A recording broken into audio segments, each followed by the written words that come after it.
História e fatos curiosos sobre a vida de Al Capone.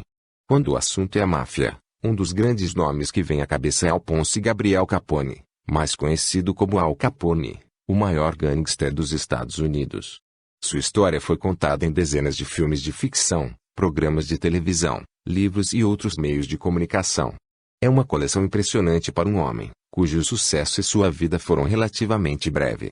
Data de nascimento: 17 de janeiro de 1899, Brooklyn, New York. Morreu em 25 de janeiro de 1947, Palm Island, Florida. Apelidos: Scarface, Snorky, o Big Al. Associações: Jonito Rio, Gen Colosimo, Lucky Luciano, Chicago Outfit, Bugs Moran. A partir de um soco no rosto é uma sua professora, através de seus anos de atitude e muita liderança na poderosa Five Points Gang, quebrarias, assaltos, cicatrizes, até mesmo atirar 6 vezes em uma bochecha de seu rival em plena luz do dia em um bar lotado. Conhecemos, então, a história e os fatos curiosos sobre a vida de Al Capone. As origens, onde tudo começou chegando semanas após a Grande Nevasca de 1899, Alphonse Gabriel Capone nasceu em 17 de janeiro, em um dos anos mais frios já registrados na cidade de Nova York. Seus pais, ambos imigrantes da Itália, eram pessoas trabalhadoras morando no Brooklyn. Seu pai, Gabriele Capone, trabalhava como barbeiro, e sua mãe, Teresina Raiola, trabalhou como costureira. Das 9 crianças, Alphonse, apelidado de Al, foi o líder uma vez que seus laços com a máfia se estreitaram. 2 de seus irmãos, Salvatore, conhecido como Frank, e Ralph Butles Capone, trabalharam para ele em seu império criminal, enquanto seu irmão James, ironicamente, se tornou um agente de proibição em Nebraska. Quando criança, Capone era um estudante promissor, mas tinha dificuldades em se ajustar às regras da escola católica paroquial que frequentava. Quando tinha 14 anos, desistiu de escola após ter sido expulso por atacar e dar um soco no rosto de uma professora. Depois de sair da escola, Capone teve diversos trabalhos estranhos e se uniu a algumas gangues locais, incluindo os Bowery Boys e os Junior Forte Thieves. Entediado de simples quebraria e assaltos, ele pôs seus olhos na poderosa Five Points Gang, em Manhattan. Capone ganhou o apelido de Scarface conseguindo um trabalho em um bar local. Se tornou o protegido do bartender, que era um mafioso chamado Frank Reale. Foi durante esse bico que fazia que Capone ganhou o apelido de Scarface, depois que ele, sem querer, insultou uma mulher enquanto estava guardando a porta. Apesar de tudo, mesmo que acidentalmente, Capone tinha um corte que atravessava seu rosto feito pelo mafioso Frank Galuccio. Em um momento Galuccio salta de sua cadeira e se lança contra o segurança, Al Capone, que atreveu a insultar sua irmã. Em sua mão há uma navalha afiada e com 3 golpes deixa nítidas cicatrizes na bochecha esquerda de Al Capone, uma ferida com mais de 40 pontos. A partir desse momento o jovem, Alfonso Capone será de fato apelidado de Scarface, ou seja, rosto com cicatriz. Aquela feia cicatriz no rosto não seria suficiente para fechar o assunto entre os dois gangsters. Será que ele buscou vingança? Descubra como vai terminar a história por trás da famosa cicatriz de Al Capone. Desde então, ele sempre tentou esconder sua cicatriz e pedia aos fotógrafos que só tirassem fotos dele do lado direito e não do esquerdo, alegando que seu machucado era um velho ferimento de guerra. No dia 30 de dezembro de 1918, Capone se casou com sua namorada que fora do casamento tinha dado à luz um mês antes primeiro filho do casal, Albert Francis Somini Capone. Tendo Capone 19 anos naquela época, seus pais tiveram de concordar com o casamento. Capone se tornou chefe aos 26 anos em uma manobra tática. Capone foi emboscado. Entretanto, embora estivesse ileso, não conseguiria trabalhar, pois precisava de tempo para descansar. Pouco depois de uma semana, em janeiro de 1925, Torrio foi baleado diversas vezes por um assassino por encomenda enquanto voltava para sua casa do shopping. Apesar de ter sobrevivido à tentativa de homicídio, Torrio ficou abalado e renunciou à liderança, deixando o reinado para Capone, que só tinha 26 anos quando se tornou o novo chefe do maior sindicato criminal de Chicago. Capone, que já era conhecido publicamente, percebeu que poderia lucrar em cima disso e começou a agir como uma espécie de Robin Hood dos dias atuais, roubando dos ricos e doando dinheiro aos pobres. abriu uma cozinha pública e abrigos para os desabrigados e deu quantias significativas de dinheiro como doação local. Para se proteger, se amigou do prefeito e da administração superior do Departamento de Polícia de Chicago. Ele era uma figura comum nos jornais e chegou a ser anunciado como quase um salvador da cidade. Quando ele ia a eventos públicos, como jogos de beisebol, a plateia aplaudia de pé e os jogadores chegavam a ir até ele para poder apertar sua mão. Capone era uma celebridade genuína e usou seu poder para poder se fortalecer perante a cidade. Ele respondeu com mais violência em um esforço para assumir o controle de todas as cervejarias ilegais e as redes de transporte que provinham do Canadá. Era conhecido por ser um cara legal, o tipo de cara que agiria como um candidato presidencial, beijando bebês durante o dia, mas, à noite, iria matar seus pais enquanto dormiam. Esse tipo de comportamento traduziu-se na maneira como ele conduzia seus negócios. Ele iria casualmente conversar com os donos de estabelecimentos locais com um sorriso no rosto, apertando mãos e oferecendo suas bebidas traficadas. Entretanto, se eles recusassem, mais tarde, na mesma noite, capangas bombardeariam o restaurante ou bar. Ao longo de uma única década, mais de 100 pessoas foram mortas nesses crimes e, mesmo assim, os cidadãos, mesmo sabendo que Capone estava por trás disso, muitos só viam seu rosto sorridente e abraço caloroso. Impressionante a personalidade de Capone, não é mesmo? Continue lendo. Não ouse brincar com Capone. Enquanto Capone foi dono de muitos golpes quando jovem, agora ele mal carregava problemas em suas mãos. No entanto, quando um dos contadores foi pego por um de seus rivais, Joe Ward, Capone estava determinado a mandar a mensagem: não brinque com Capone. Capone Bowles em Chicago. Então, em plena luz do dia, Capone foi atrás de Ward em um bar lotado, o cumprimentou e então atirou com sua arma em sua bochecha 6 vezes enquanto o mantinha sentado no bar. Quando teve certeza que Ward estava morto, ele simplesmente o largou e foi embora. O bar estava cheio de pessoas, todo mundo viu o que Capone fez e até mesmo a polícia viu que foi ele de fato. Foram interrogadas algumas questões a Capone pelos oficiais e ele saiu livre, como qualquer homem, sem nenhum mandato de prisão. Ninguém está disposto a testemunhar contra sua pessoa porque, afinal, você não brinca com Capone. É difícil de acreditar que esse nível de ilegalidade chegou a existir, mas Capone construiu um império onde ele era o monarca absoluto. Entretanto, esse tipo de comportamento também nutriu inimigos. Em um plano estratégico para assassinar Capone, a gangue do lado norte elaborou uma estratégia para atraí-lo para a janela em seu quartel-general no Hawthorne Inn, em Cicero. Quando ele apareceu, atiradores em diversos carros na rua abriram fogo com suas metralhadoras e espingardas.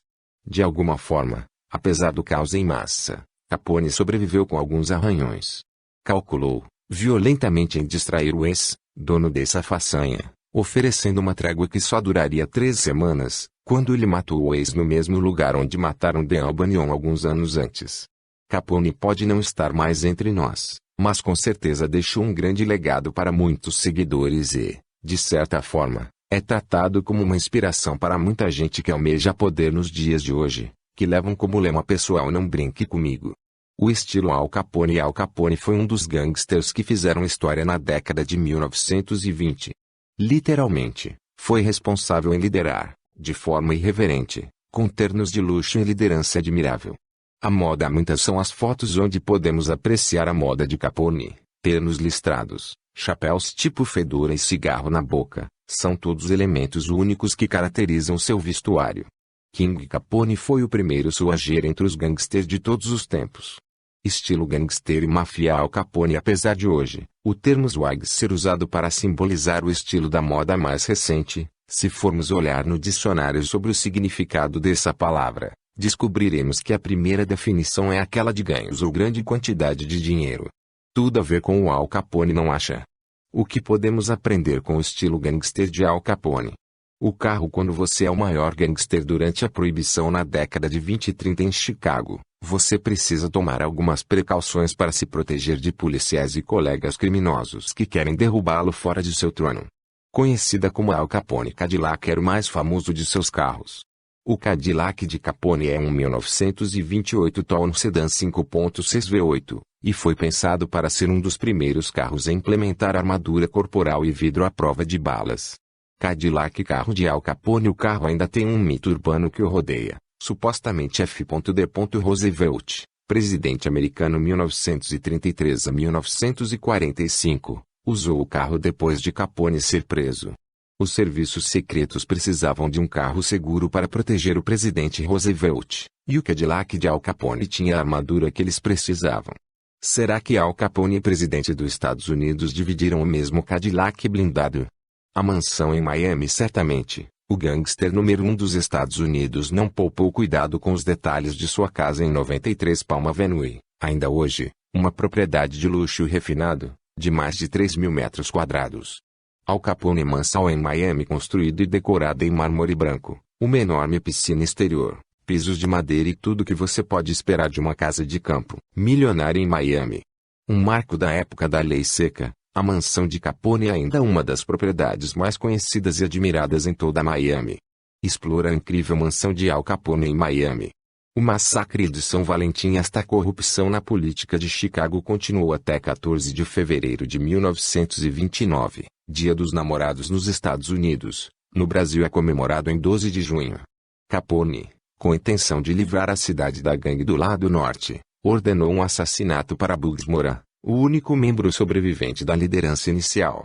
Capone, supostamente, pediu aos seus homens para alugar um apartamento do outro lado da rua, em frente ao depósito de caminhões e garagem que serviam como sede da gangue de Moran.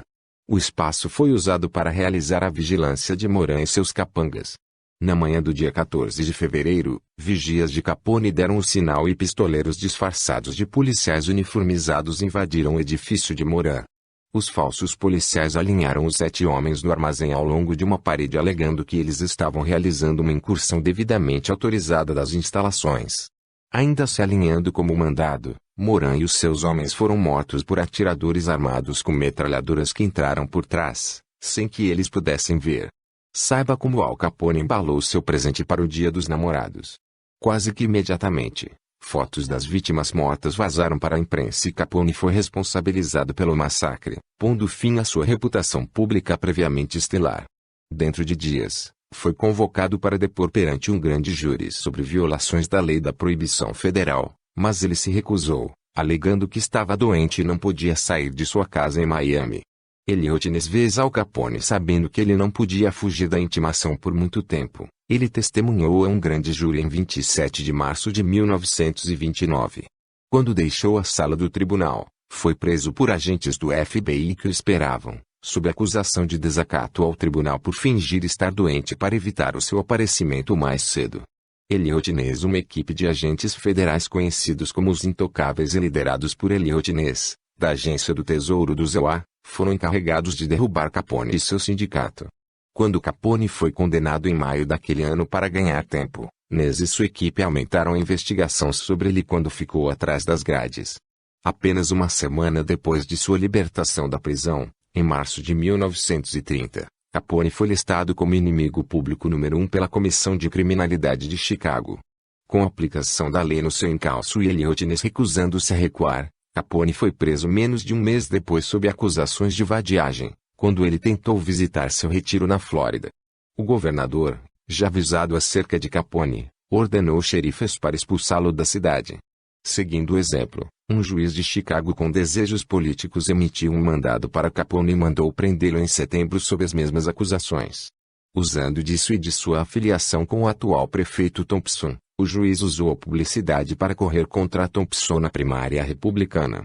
Em fevereiro de 1931, Capone foi novamente condenado por desacato ao tribunal e condenado a 6 meses, mas manteve-se livre porque seu advogado recorreu da condenação. Usando brechas legais, Capone renunciou, alegando lucros de uma atividade criminosa e a ausência de taxas e fiscalização. A Suprema Corte decidiu que a renda deveria ter sido declarada e que essa brecha usada por Capone forçou demais a quinta emenda. Frase Al Capone. O IRS autorizou uma força-tarefa para investigar Capone liderado por Frank J. Wilson. Como Capone não possuía quaisquer bens em seu nome e não tinha uma conta bancária, Wilson concentrou sua atenção sobre as práticas de gastos pródigos de Capone. Sabendo que Capone nunca poderia pagar a roupa, acessórios, carros, joias e charutos com seu rendimento declarado, Wilson usou a despesa como uma maneira de provar que Capone tinha falsificado sua renda. Além disso, O IRS focou-se nos funcionários-chave de Capone, incluindo seu irmão Ralph, que foi condenado por evasão fiscal em 1930 e passou 3 anos na prisão. O problema estava na família, então. Capone tinha uma história muito aclamada, mas, infelizmente, o tiro saiu pela culatra. Al Capone conseguiu se livrar. Na esperança de escapar de uma pena de prisão, Capone ordenou a seu advogado para regularizar a sua situação fiscal e, por meio dele, fez uma oferta ao governo que concedeu sua grande renda para anos específicos com uma oferta para pagar imposto de renda. Apesar disso, Al Capone foi acusado de evasão fiscal em 1931, bem como várias violações da lei seca. O juiz James Herbert Wilkerson, que também presidiu o caso de Ralph, estava familiarizado com Capone e suas travessuras. Quando o procurador George Johnson concordou com um acordo judicial que só deu a Capone um par de anos de prisão, o juiz anulou-o, recusando-se a permitir que Capone se declarasse culpado na esperança de receber uma sentença reduzida. O juiz determinou que não iria aceitar a confissão de culpa declarada pelo advogado de Capone, em vez de Capone pessoalmente. O juiz admitiria a confissão pessoal como prova, alegando que qualquer um que faz uma declaração ao governo fez por sua conta e risco, incluindo um representante legal autorizado de Capone. O caso começou a ser baseado no tamanho da renda de Capone, usando seus hábitos de consumo como prova de sua renda. Em novembro de 1931, foi condenado por evasão fiscal e condenado a 11 anos de prisão federal. Além disso, o juiz Wilkerson o multou em $50.000, mais uma adição de $7.692 para despesas judiciais e mais de $215.000, acrescido de juros de impostos atrasados. Chocado, Al Capone contratou os serviços de advogados com sede em Washington especializados em tributação. Eles produziram um mandado de habeas corpus com base na decisão da Suprema Corte que, como a evasão fiscal não era fraude, Capone foi condenado por acusações que foram relacionadas a anos que estavam fora do limite de tempo para acusação. Prevendo que a condenação seria derrubada, Capone ficou surpreso quando o juiz criativamente interpretou a lei, com o objetivo que para que o tempo que Capone tinha passado na Flórida ao longo dos anos poderia ser subtraído a partir da idade dos delitos. Assim, naquele período, os recursos foram derrubados. Filmes intocáveis, cena do julgamento, Al Capone, Robert De Niro, Wesley Snipes, Kevin Costner, a era de Capone tinha terminado. Se antes era considerado um gangster aclamado, ele se viu impregnado de acusações, as quais ele tinha total culpa. E aí estamos despertando seu interesse. Siga-nos nas redes sociais para não perder mais nada. A penitenciária americana de Atlanta recebe Al Capone em maio de 1932. Com apenas 33 anos, Capone entrou nos relatórios do sistema penitenciário ao ser sentenciado na penitenciária americana de Atlanta. Quando ele chegou, estava em decadência pelo uso de cocaína, devido à abstinência. Enviado à enfermaria, ele também foi diagnosticado com sífilis e gonorreia, além de ter o septo perfurado devido ao uso de cocaína. Com 113 quilos, Capone já não era mais aquele cara durão de antes e agora era visto por seus companheiros como sendo fraco.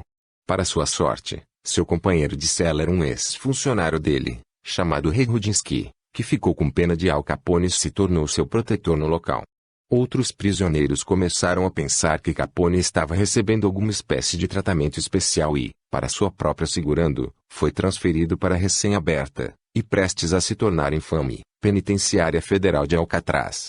Estado em Alcatraz e complicações de saúde. Estando na prisão de Alcatraz, a saúde de Al Capone começou rapidamente a decair, e sua neurosífilis começou a comprometer sua estabilidade mental.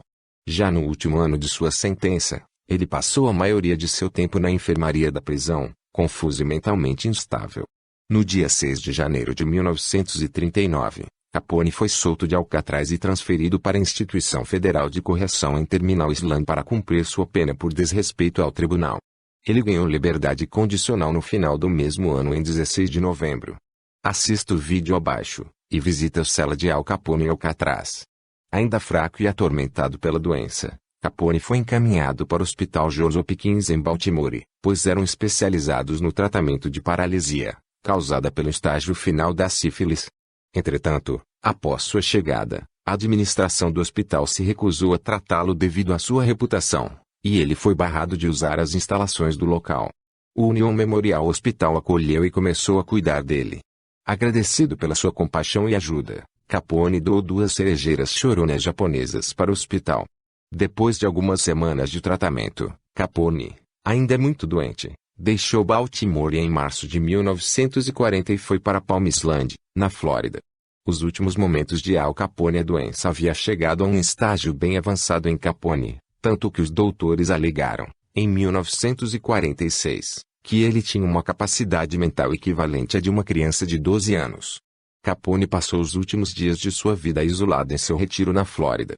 No dia 21 de janeiro de 1947, sofreu um grave acidente vascular cerebral. Apesar de ter sobrevivido a ele, Capone contraiu pneumonia durante sua recuperação e teve uma parada cardíaca logo após alguns dias em 25 de janeiro de 1947. Como resultado dessa parada cardíaca, somada com suas outras doenças, Capone morreu em sua casa cercado pela família.